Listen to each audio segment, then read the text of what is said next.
Oman வளைகுடாவில் சீனாவில் இருந்து ஈரான் நோக்கி பயணித்த டோஸ்கா என்ற வணிக கப்பலை அமெரிக்க படைகள் தாக்கி பிடித்துள்ளதாக ஈரானின் காதாம் அல் அன்பியா தலைமையகம் குற்றம் சாட்டியுள்ளது. ஓமான் வளைகுடாவில் அமெரிக்காவின் கடல்சார் தடையை மீறி சென்றதாக கூறி ஈரானிய கொடியுடன் பயணித்த கப்பல் மீது அமெரிக்கா பீரங்கி தாக்குதல் நடத்தி அதிரடியாக கைப்பற்றியுள்ளது.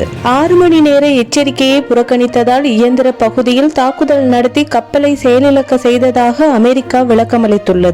இந்த நிலையில் இந்த நடவடிக்கையை ஆயுதம் ஏந்திய கடற்கொள்ளை என்றும் போர் நிறுத்த ஒப்பந்தத்தை மீறும் செயல் என்றும் ஈரான் ராணுவம் கடுமையாக சாடியுள்ளது. இந்த அத்துமீறலுக்கு விரைவில் கடும் பதிலடி கொடுக்கப்படும் எனவும் ஈரான் எச்சரிக்கை விடுத்துள்ளது. மறுபுறம் விதிக்கப்பட்ட கடல்சார் தடையை மீறி சென்றதாலேயே அந்த கப்பல் மீது தாக்குதல் நடத்தி அதை கைப்பற்றியதாக அமெரிக்கா விளக்கமளித்துள்ளது.